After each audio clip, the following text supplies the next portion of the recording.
Rotary Literacy Mission Chair, Shekhar Mehta, words fail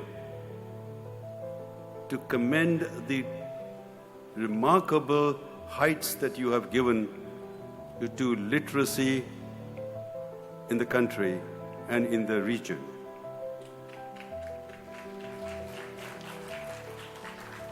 Let us agree on one thing. If you want to applaud, applause well.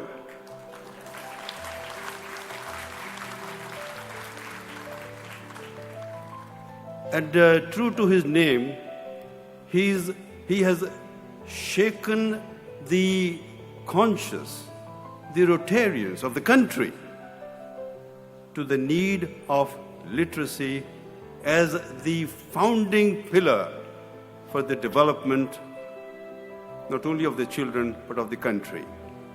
Thank you. And I also would like to compliment this summit's chairman, J.B. Kamdar, and his team for this memorable event that has been built for our benefit.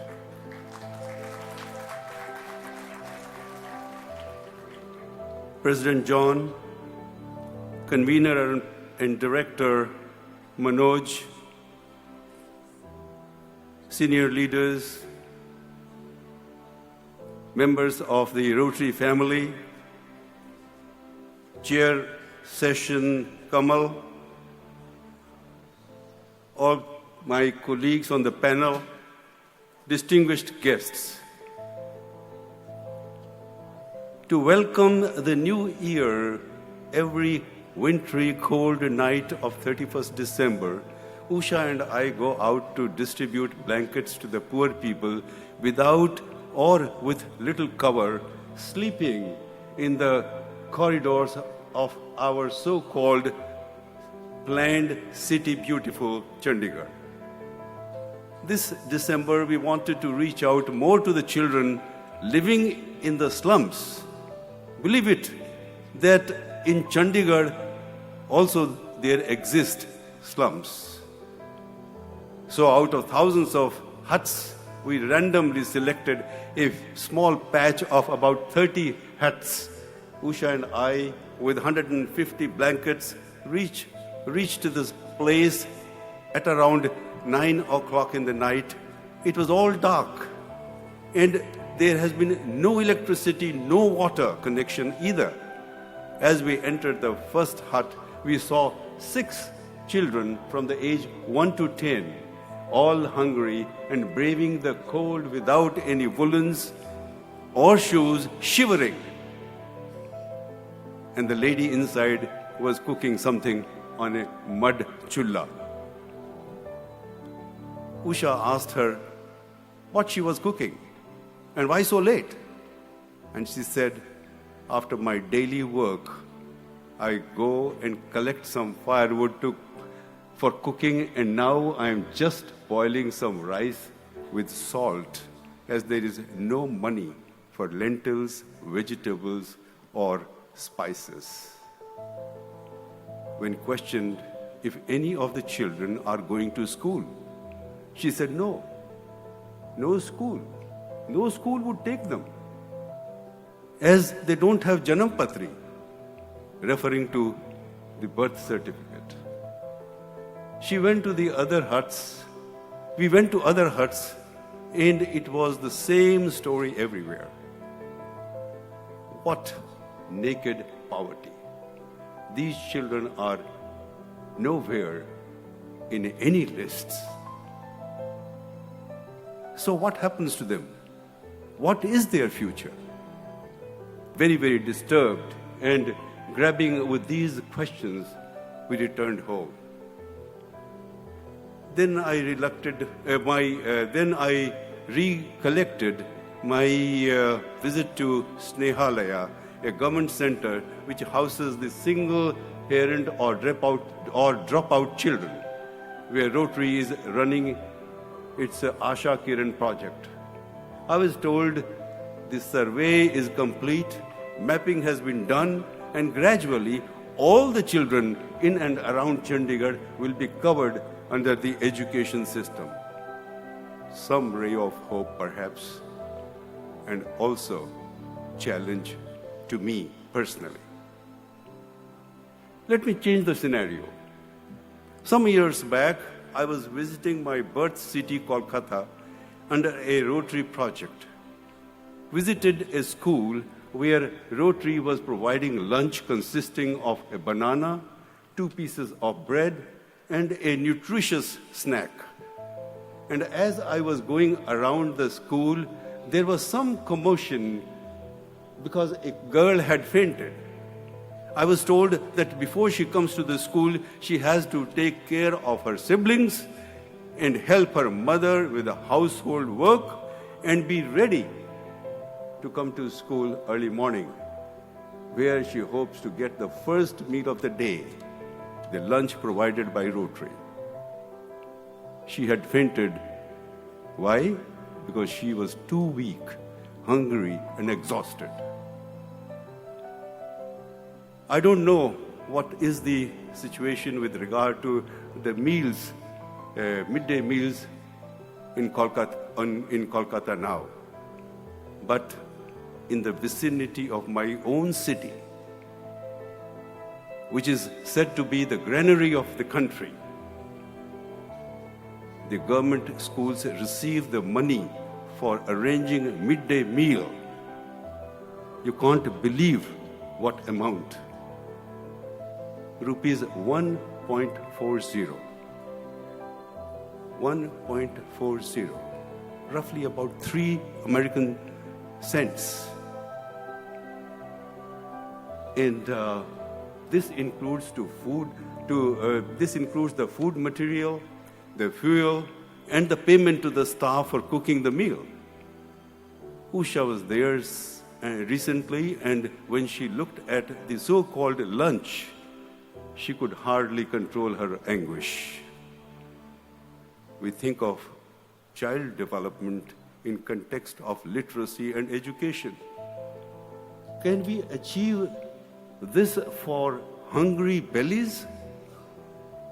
And I question, why is the society, the government, so immune to the basic needs? This session has been named after the great thinker and author Sri R.K. Narayan. In one of his books, he refers to the apathy of the society, and I quote him, "Past is gone, present is going, and tomorrow is a day after tomorrow's yesterday. So why worry anything? God is everything." Unquote. What an indifference. What a total resignation. And what an excuse to blame God. Osho had said, the human life is like a day with 3 meals. Breakfast, which represents the childhood, lunch representing the prime time, and then dinner, nearing the end of the day.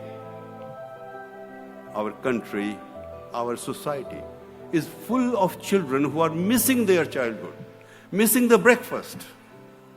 Many of them even miss the lunch. And as they grow with hunger in their bellies, they rebel and drop out.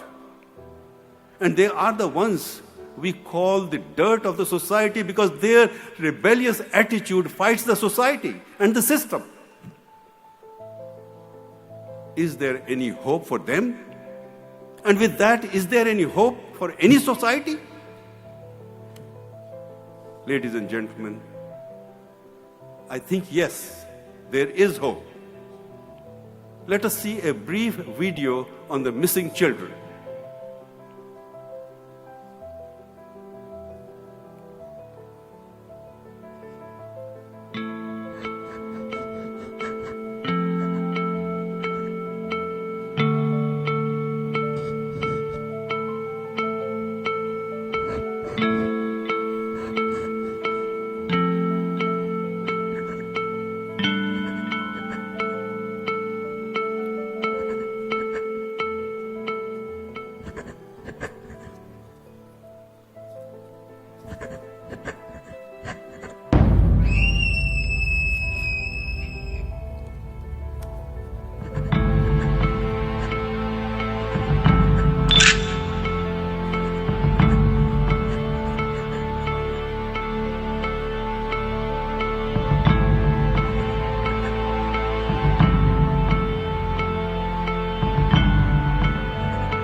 I support no more missing.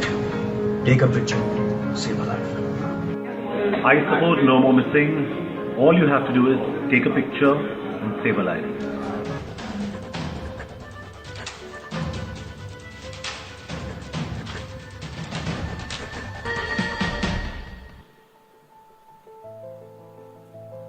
Yes, my friends, this organization has taken the lead. There must be one person who thought of it and sold the idea to many, and it became a movement. Yes, Rotary knows about the missing children, and Rotary has been involved in finding those missing children.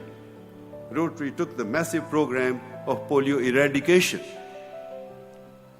And then in our efforts, we found that the success of the program would depend upon finding the missing children. And we did. Each and every child was immunized to make India polio-free, and we are now on the brink of achieving polio-free world. Rotary could not do it alone. It got the governments, WHO and UNICEF and other agencies, business houses. And when I talk about business houses, I want to refer to the business house of Birla's Aditya Birla Group. And finally, the total involvement of Bill Gates Foundation. And here I would like to interject to mention that Nirja Birla is here. We talked about her Rotary connection, but it was her father who persuaded his son-in-law, and I'm referring to Chairman Kumar Mangalam Birla, to give the first major donation, thanks to Ashok Mahajan, who initiated it, and that $300,000 was for education. That turned into millions and millions for polio.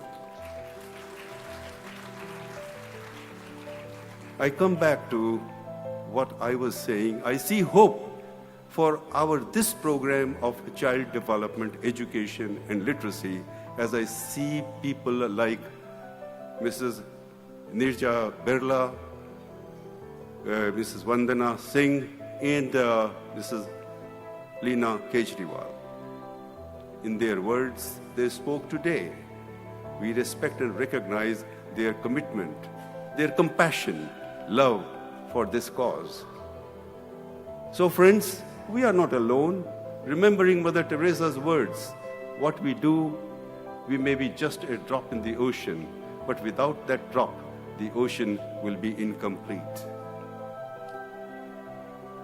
The word education comes from the Latin educare, and that is to train, to rear, to bring up. Thus, in my opinion, we have to think from the beginning, train, rear, and bring up the children. Literacy then finds the expanded meaning in education. As these children grow, there is a critical period of brain development, about which Nirja herself has said and spoke about. At the time of birth up to at the age of 3 or 4, during which loving, physical contact is the single most important factor for normal growth of the child. If the child is not held, hugged, and loved, its development will be impaired, and its brain will not mature properly. Thus, I have personally experienced in my and Usha's service activities in Africa, children anywhere, everywhere, need that hug, that love. The happiness of the childhood, the allaying of the child's many fears, and the healthy development of its self-confidence will all depend directly its loving upbringing. As children grow older and enter school, and that too, if they are fortunate, their need for support must be met by their teachers. Just imparting academic education is not enough. If these children get the loving support in the schools, they grow up to become caring citizens. And today we have heard of many ideas about the teachers, how to teach them to be good teachers, and how teachers can make the children educated children. And outstanding presentations we heard this morning. But what I personally felt was missing the most important ingredient of love in teaching the teachers that ingredient necessary for putting in the teaching to the children. We must understand that children are not things to be molded. They are people to be unfolded. And surely, kids do not remember what you teach them. They remember what you are, what you do, and what you give them. Let me once again bring how Rotary could find a link to the missing children in Polio Plus program. There were so many communities which were resistant, and only through reaching out with love and understanding and selflessness, we could get these children the polio drops and get them immunized. Literacy mission should be understood, not just the teaching of alphabets, but as a stepping stone towards complete education, building of a man through the child development program. The objective to facilitate the children's access to mainstream state-funded primary and elementary schools. This is meant for age 7 to 14 years as of now, under the name Asha Kiran, Ray of Hope. The program is being implemented in 8 states. And this is in partnership with various NGOs, and will spread to other states soon. And hopefully very soon we will have the support and resources to think of children even below 7. And that is, I personally feel, most important, that we have to look ahead and look to the future if we want to have the complete education. As of January 2017, Rotary Literacy Mission has entered into an agreement with 30 NGOs over 15 states of India to send 45,117 out of school and dropout children. The target is 100,000, 1 lakh. But that is not enough. We have to enlarge this goal, recognizing the success we made in polio. To me, it is an important milestone, an opportunity to link with the child for his or her lifetime growth. The current program is for bringing a dropout child to school for 1 year, as adopted by a Rotarian or a Rotary club. The effort has got to be to personalize the child with the sponsor. And if that sponsorship can be laced with Rotary's spirit of love, empathy, and commitment, it can be a relationship to continue the education beyond 1 year. Rotary's network can multiply the success. Child bonding instead of child bondage. Recognizing our responsibility instead of just charity. We have the resources, and we can always find more. And let me show a small video of an Indian wedding.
What did we have agreed on? If you want to applaud, applause well.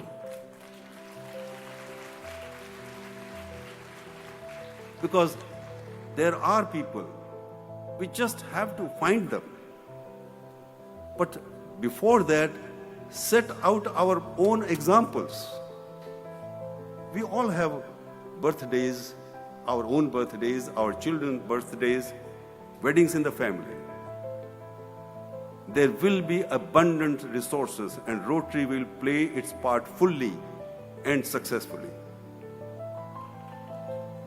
I will close with the words of Chilean poet Gabriela Mistral, and I quote, "Many things we need can wait. The child cannot. Now is the time his bones are formed, his mind developed. To him we cannot say tomorrow. His name is today." My friends, let me go one step further and say the child's name is not today. The child's name is now. Thank you.